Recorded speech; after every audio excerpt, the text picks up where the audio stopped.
Bonjour, je me présente Marie-Josée pour Conscience en Action et bienvenue au Télésommet de Traverser le Miroir. En fait, c'est un événement qui a pour objectif de vous informer, de vous guider, mais surtout de vous inspirer, je l'espère.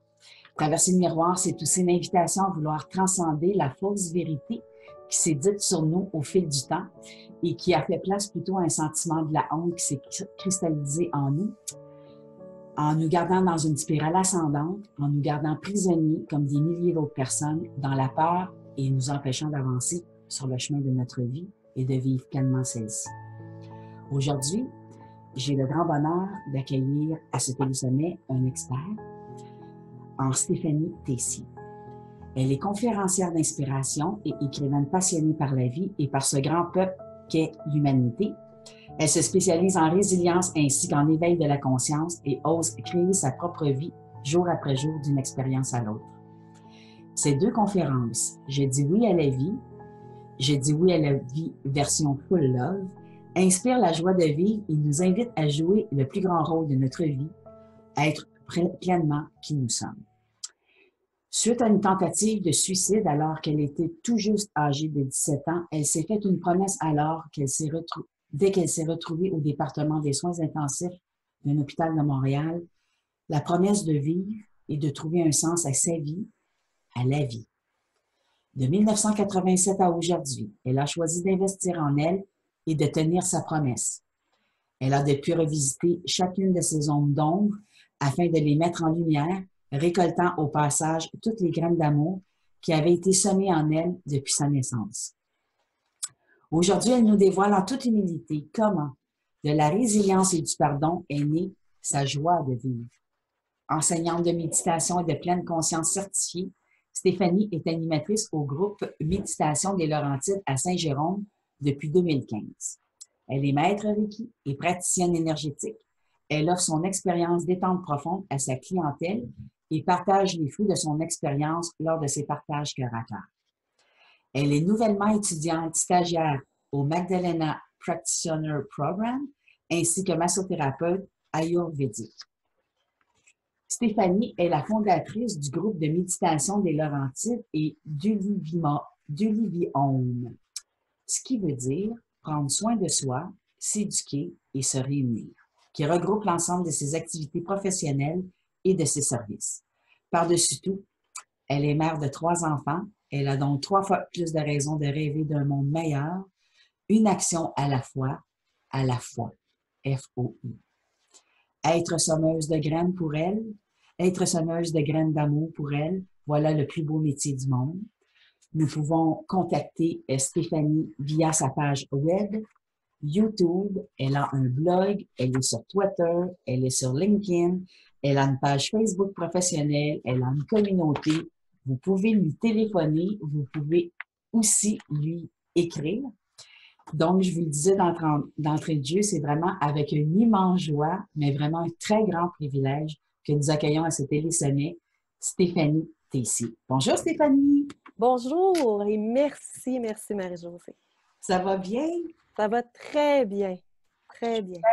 Je suis vraiment très chanceuse et je me trouve très choyée que cette graine d'amour-là que tu ait été dans cette dimension-là de ta personne. C'est tellement beau de lire toute ta bio, vraiment. Merci d'être Merci. là. Merci à Alors, toi. Stéphanie, avant d'entrer dans les questions plus probables du traverser le miroir, j'aimerais ça que tu nous dises un peu plus peut-être sur toi, mais surtout qu'est-ce qui t'a incité à participer au télésommet. En fait, comme le titre de mes conférences le disent, je dis oui à la vie. Hein? Donc, quand quelque chose comme ça m'est proposé, si ça résonne en moi et que ça fait du sens, c'est bien évident que je vais dire oui à ça. Fait que je t'ai dit oui, Marie-Josée, parce que j'ai eu l'élan du cœur de le faire. Puis qu'on est souvent bien isolés, chacun dans notre petite bulle, chacun dans notre petit monde, puis d'avoir l'opportunité de partager ces choses-là avec les autres, bien, je pense que ça fait partie de notre chemin, en fait, de mon chemin à moi. Wow, merci. Merci beaucoup d'être là. Merci! Fait que pour cette traversée du miroir, pour toi, qu'est-ce que ça représente, Stéphanie? Oh mon Dieu, la traversée du miroir, si je peux résumer ça, parce que ça peut vouloir dire bien des choses, c'est pour moi d'abord de passer de l'état de spectateur de ma vie, hein, où est-ce que là, je vais regarder sur le miroir puis comme subir comme si j'étais un pion dans cette vie-là, donc plus être spectateur. Et quand on le traverse, ce miroir-là, on se rend compte qu'on a un pouvoir créateur sur notre vie. Donc, plutôt que d'assister au film de ma vie avec tous les bouleversements, les intrigues et les aventures qui se présentent, les expériences plus ou moins agréables, bien là, je me rends compte que quand je le traverse, ce miroir-là, quand les illusions se dissipent une à une, bien, je me réapproprie ce pouvoir de réalisatrice-là que j'ai de créer ma propre vie. Donc, c'est ce que ça signifie pour moi, traverser le miroir, là, en quelques mots. Oui. Comment pour toi on peut être amené à, je dirais, à prendre conscience des illusions? Parce que c'est pas facile de savoir qu'on est dans l'illusion. En effet, c'est loin d'être facile, mais et l'humain étant ce qu'il est, je crois que ce que ça prend souvent, souvent, c'est des grands chocs qui vont nous amener à prendre conscience de ces choses-là. Des drames, des bouleversements. Tant qu'on se maintient dans une zone plus ou moins confortable, tant que tout se passe d'une manière plus ou moins contrôlée dans la vie, on ne va pas le faire, ce travail-là. Pourquoi? Parce que ce n'est pas nécessairement un passage agréable. C'est un passage nécessaire, mais souvent, comme je te disais, ce qui nous amène à faire ça, ce sont les grands bouleversements de notre vie. Quand on se trouve à côté, là, au pied du mur, puis qu'on l'a là, le miroir dans notre visage, ben c'est là. On a deux choix. Rentrer dedans, se faire mal, rentrer dedans, se faire mal, ou à un moment donné, traverser, prendre une décision, puis se responsabiliser dans notre vie.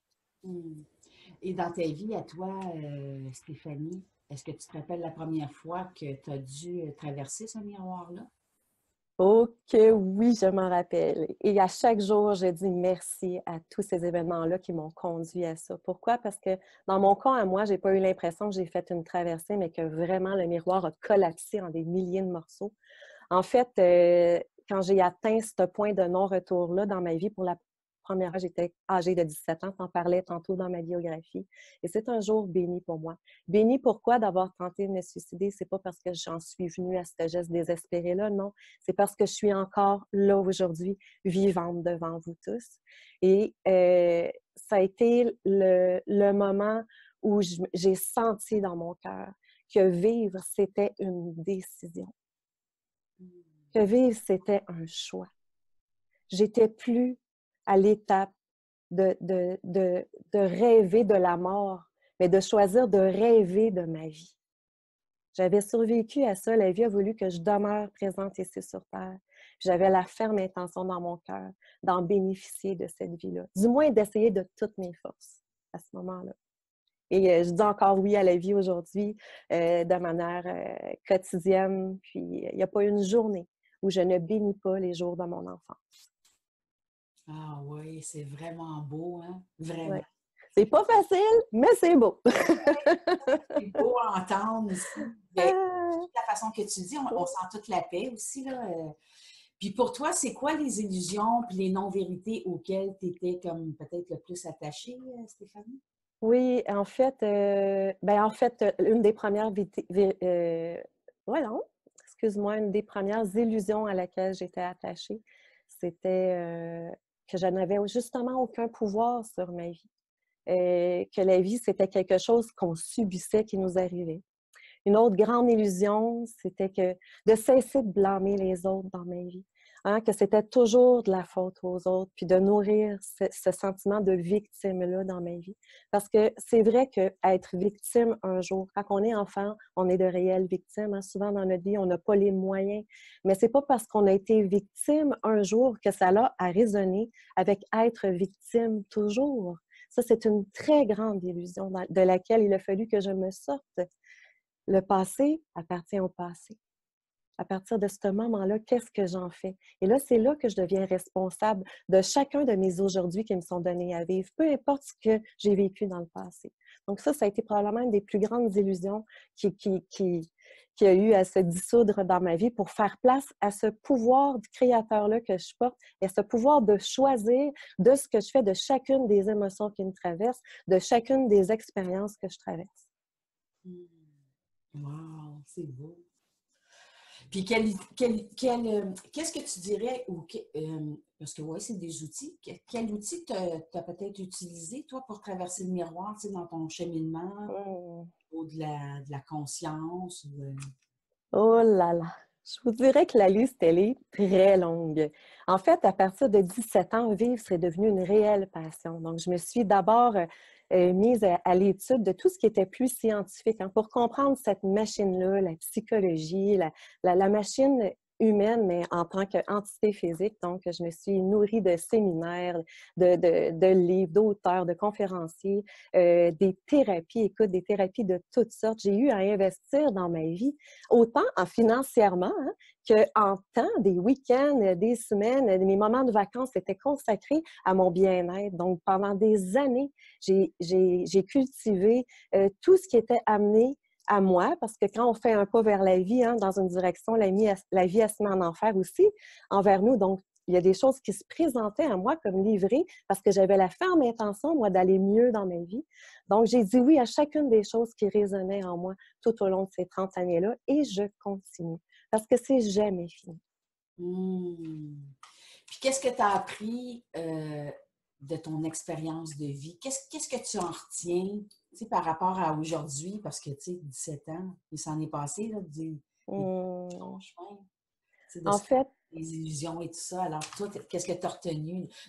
Une des plus grandes leçons que tu dirais, là. je dirais que tout ce qui a été devait être pour que je sois la personne que je suis aujourd'hui. Mmh. Tout. J'ai cessé de blâmer. J'ai arrêté aussi de courir après l'amour. Toute ma vie, pendant des périodes à courir après l'amour, ce grand besoin d'être aimée que j'arrivais jamais à assouvir, j'ai compris que dans ma vie, j'avais à aimer. Puis quand on se met à aimer, puis on réalise combien la vie nous aime aussi, qu'on n'est jamais pas aimé. Chaque seconde de ma vie, quand j'ai eu à revisiter, comme je te disais bien tantôt, chacune de ces zones d'ombre-là dans ma vie, j'ai réalisé qu'au travers des expériences, parfois même les plus pénibles, combien la vie m'aimait dans ces instants-là.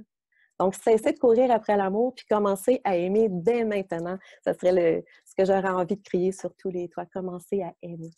Oui. Ah oui, wow! Aimer, puis, tu sais, j'entends aussi la gratitude là-dedans. Hein? Ah, tellement, tellement de gratitude. Ouais. Tous les jours qui me sont donnés. Oui. Puis selon toi, Stéphanie, c'est quoi la plus grande illusion? Hum, Elle dit, ah oui. C'est une des plus la grandes illusions plus dans lesquelles on grande. est tout le temps, là. Ah, qu'il aurait fallu que je sois quelqu'un d'autre pour être aimée. Ah oui. Simplement être soi, c'était pas assez. C'était pas ce que... Ouais. Un coup là, que ça c'est parti, là, puis qu'on commence vraiment à accueillir l'être qu'on est. Tout cet être-là, tout cet amour-là qu'on est. Peu importe les traits de notre personnalité qui mettent de l'ombre là-dessus, on en a tous de ça.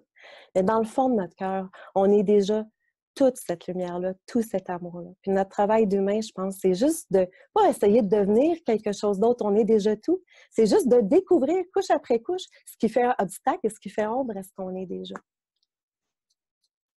Ah Voilà. oui, c'est vrai que c'est ça, une des grandes illusions. En tout cas, moi, c'en est une. Comme ça, là, ça fait, ben oui, c'est ça. Et C'est, voilà. oui, on veut être quelqu'un C'est ce que d'autre. j'apprends. Oui.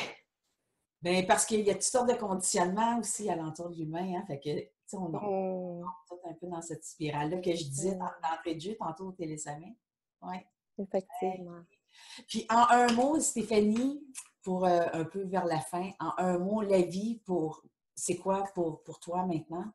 Ah, c'est aussi simple que aimer. En fait, tout ce que j'ai envie de dire, là, c'est de le dire, puis de le dire et de le redire. Aimer, aimer et aimer. C'est ça la vie. Puis ça commence par soi. Tout commence par soi. Tout, S'aimer. tout. S'aimer. Ouais. Moi, je suis Quand tellement on s'aime, là, c'est tellement facile aimer les autres. Quand tu es dans un état d'amour et de joie profonde, de respect pour ta vie, tu as juste envie que ça se déverse sur tous les gens qui se présentent à toi, sur tous les gens que tu aimes. Hein?